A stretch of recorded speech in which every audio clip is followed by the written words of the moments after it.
Okay, so welcome to this live session number 9 on the Power of Intent 30-day challenge. And today's today I'm going to cover this interesting comparison or a differentiation between spirit of intention versus pit bull determination and willpower. And let me just yes. So I would like you to keep a paper and a pen handy and to do this next exercise. So if you actually do a search on happiest man on earth on Google, you will actually come the result would show this person called Matthew Ricard, and he's a Buddhist monk, I think. And so what happens is, we in science, want to measure everything. So I think they went across the world and found people who appeared to be very happy, and then put sensors on their head and track them over days. And based on what kind of sensations were they having, they came up with some factor. So I think that is less important. But what was important was when he was interviewed on what is your secret of being happiest or very happy in the day. So whether he's happiest man on earth, we can never question or we can never figure it out. But what has made you very happy? And he said, I do a 15-minute practice. And that 15-minute practice is, every day focus on happy thoughts for 15 minutes. So therefore, what I want you to do right now, take your pen and paper and write for 1 minute. Write only happy thoughts. What are you happy about? Just keep writing, and in between your mind will digress somewhere else. Come back. For these 60 seconds, I want you to write just happy thought. What are you happy about? What has given you joy over last 5 months, 1 year, etc. So it is in line with something like the grateful exercise which we do, lotus of gratitude. This time, instead of doing 10 lotus of gratitude petals, I want you to attempt this. Write just happy or joyful thoughts for 1 minute. You start when I tell you. Okay, just a minute. Uh, okay, start.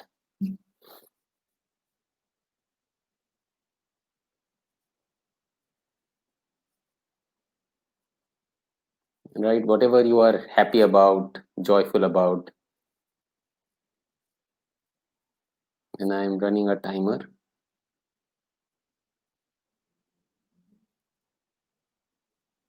And it is okay if you get distracted. Come back.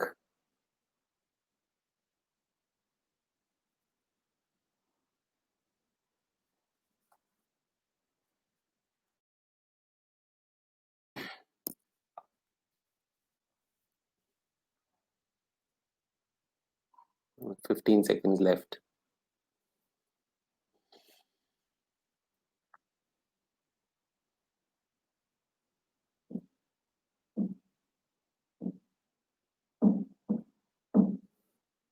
And stop. So this whole idea is that, again, this exercise, writing it for a minute, can also help you in shifting your state. And you can do it with even with kids and other people in your life. And start your day, or whenever you are together, or before you are starting a meeting, just tell everyone that, let's take 2 3 deep breaths, and for 1 minute or 2 minutes just write happy thoughts. You'll find that your meeting will go much better after that, because everyone is in a different state of being. So let's take 3 deep breaths with me.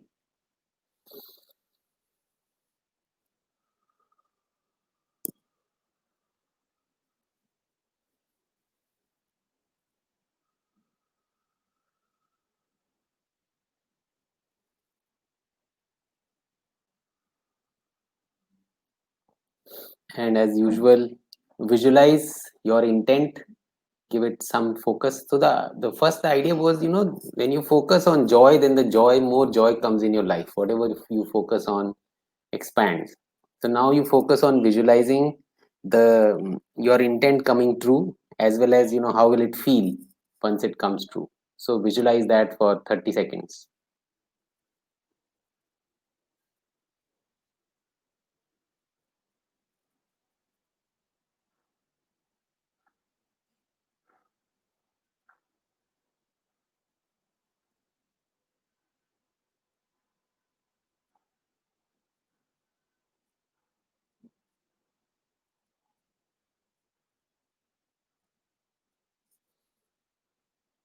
And finally, list one action step for today. More than one is also okay, but which you are going to take to power your intent, and schedule it in your head or in your calendar.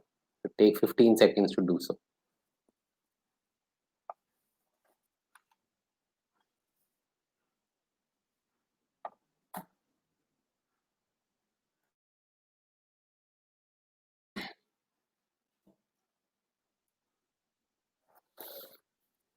Okay.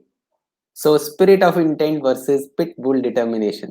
So a lot of people, mix up this power of intention with willpower on setting smart goals, and just with single minded focus go on doing whatever you have decided. So that is a very different. It's maybe probably in the military it may work, or um, but that is quite different. So spirit of intent is very different from your strong desire and pitbull determination, because their ego is your guidance force. So it is admirable, but it does not connect you to intention. And my understanding and learning has been this: only willpower alone is much less effective than visualization, imagination, contemplation, and connecting with the spirit of intent. So let me tell you a story which I heard many years back. And so this is story of mastering versus mystery of Motu River. And I'll speak on behalf of the author and relate to the story as I read it. And what he did was he rafted down with a group down the Motu River in New Zealand, and twice in 1 year. So this 4 day journey actually traverses through one of the last wilderness areas in the northern island of New Zealand. So first expedition. Now the first expedition was led by Buzz, an American expert guide with a great deal of rafting experience. And he had many stories to tell of mighty rivers he has conquered, such as Colorado. And so with a leader like Buzz, there was no reason to fear any of the great rapids on the Motu River. So the first half day, everyone was trained in developing teamwork and coordinations. So there were strokes to be mastered, and the discipline of following commands without question was essential. In a sense, you have to, if you have been told to do this, then you just do it. Don't question it when the rapid is there, because in the boiling fury of a rapid, there would be no room for any mistake. So when Buzz shouted above the roar of the water, an instant reaction was essential. So the author said, we mastered the Motu. In every rapid, we fought against the river and we overcame it. The scream command of Buzz were matched only by fury of our paddles, as we took the raft exactly where Buzz wanted it to go. So at the end of the journey, there was a great feeling of triumph. We had won. We proved that we were superior. We knew that we could do it, and we felt powerful and good. And the mystery and majesty of the Motu had been overcome. So this was the first expedition. Now when he went to the second expedition, and he said that last experience should be very useful in this one. There was something different in this expedition. That the guide on this journey was a very softly spoken Kiwi. Kiwi is like New Zealander. That's what I know. So it seems that it would not even be possible to hear his voice above the noise of the rapids. So as we approached the first rapid, he never even raised his voice. He did not attempt to take command of us or the river. Gently and quietly, he felt the mood of the river and watched every little whirlpool. There was no drama, no shouting. There was no contest to be won. He just loved the river. And we sped through each rapid with grace and beauty. And after a day, the river had become our friend, not our enemy. And the quiet Kiwi was not a leader, but only the person whose sensitivity was uh, more developed than our own. So laughter replaced the tension of achievement. And soon the quiet Kiwi was able to lean back and let all of us take turns as leaders. And a quiet nod was enough to draw attention to the things our lack of experience prevented us from seeing. If we made a mistake, then we laughed, and it was the next person's turn. And we began to penetrate the mystery of the motive. Now, like the quiet Kiwi, we listened to the river and looked carefully for all those things we had not even noticed the first time. And at the end of the journey, we had overcome nothing except ourselves. We did not want to leave behind a friend, the river. There was no contest, and so nothing had been won. Rather, we had become one with the river.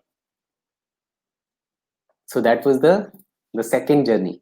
So it remains very difficult to believe that the external circumstances of both the journeys were similar. But the difference was in attitude and a frame of mind. And given the opportunity to choose a leader, everyone would have chosen someone like Buzz. But the end of the second journey, we realized a very different version, and we felt very humble and intensely happy. So that is a difference, pit bull determination versus one with the flow.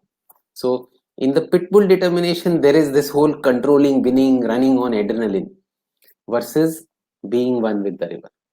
So I want you to, this whole uh, content or this 30 days challenge is not just to make one intent come true of yours, but it is to have you realize that when you get connected, magic happens. So there was a movie called, I think, Samsara, and there was a question in the movie that how do you prevent a drop of water from drying up? And the answer is put it back in the ocean. So a lot of time we also behave like separated drop, and it is time to be one with the ocean. And so that is the core. In as you are working on your intent, be one with the spirit of intent and the universal force which runs with this show, and then connect with your intent, and you will find you will get a different level of power and guidance. Okay, so that's all for today's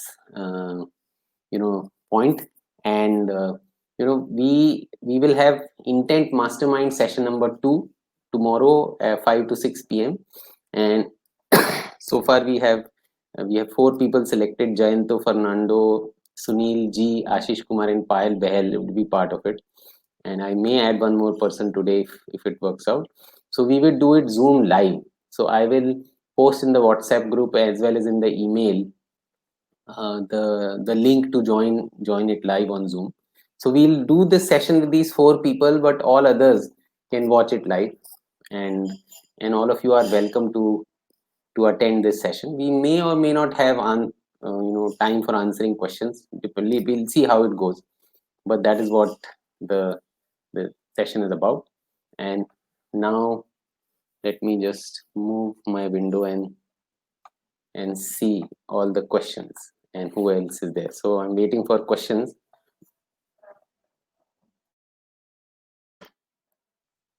And let's see who else has come. Akshay, Sunil, Ashish, Anil Chandiramani, all welcome.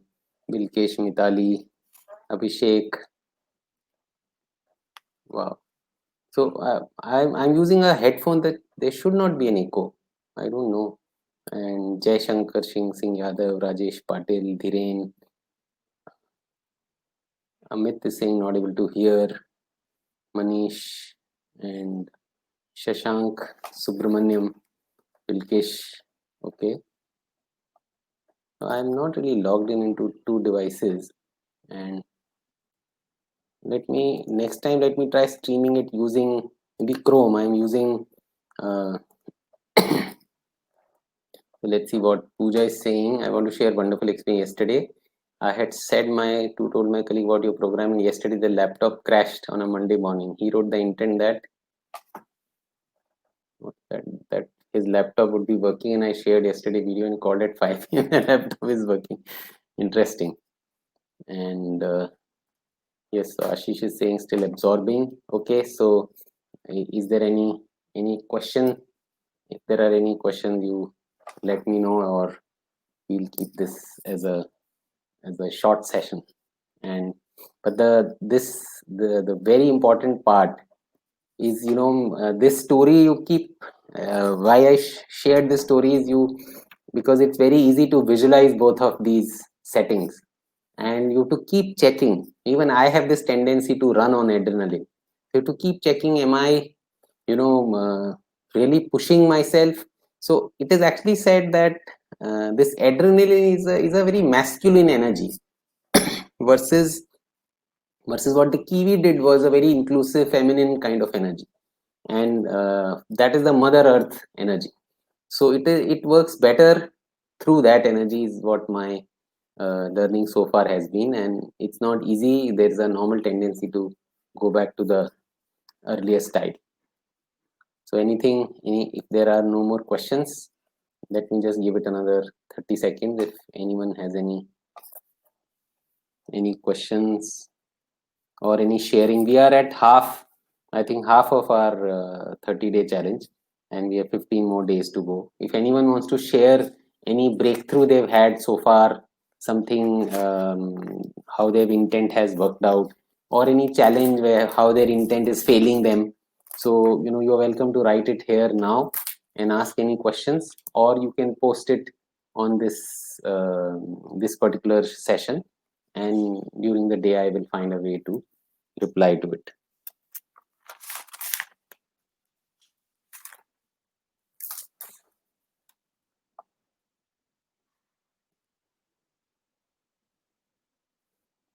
Okay, I see Sachin also.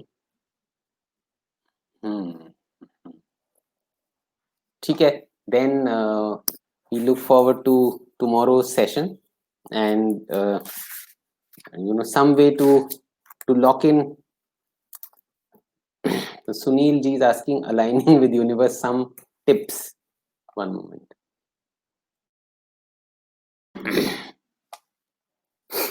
I think one is, let me just highlight that question.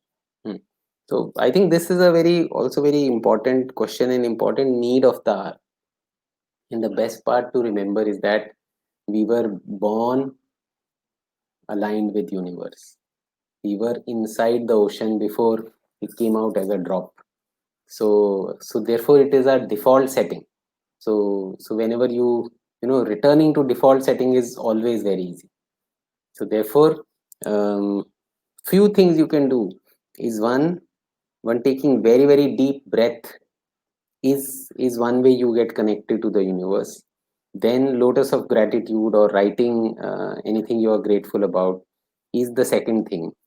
And third thing is simply visualizing, and giving command that I am one with the universe. In fact, I think tomorrow's session we might most likely cover a standard set of affirmations which come very handy when you feel disconnected from the universe. And so you connect with the universe by simply saying, so that I choose to reconnect with the universe. I choose to strengthen my connection or liven my connection with the senior partner. And same way, Dhiren, your question is very aligned, that how to connect with the senior partner is one. So one thing you remember, that the senior partner is always connected with you. Senior partner will always have a very high 100 mbps or more connection with you. It is us who do not switch on our modem or our router. So how do you restart your router and connect with a senior partner? Is simply by believing so, and sometime asking, so when we did that controllable versus uncontrollable, so anything which you are bugged, anything which you are ruffled about, that time you ask, senior partner, guide me, help me, tell me how would you have handled it. So in a way, like you would have seen some kids when they were 2-3 year old, they would talk to some imaginary friends. And my mentor used to say that till 2 or 3, these kids have a sixth sense and a subtle sense, so they can sense energies around.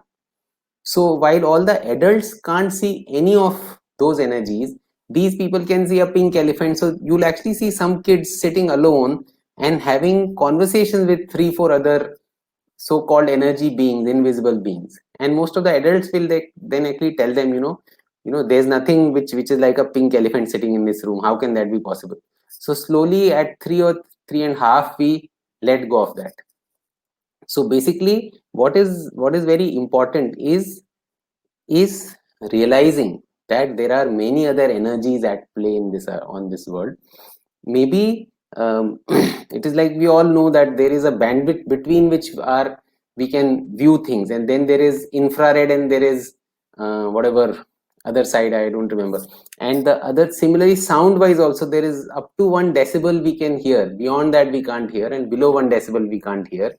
But since we can't see or hear, doesn't negate that these things exist, or it doesn't negate that these things have an impact on us. So this whole idea of, so you keep remembering that I'm one with the ocean of this universe.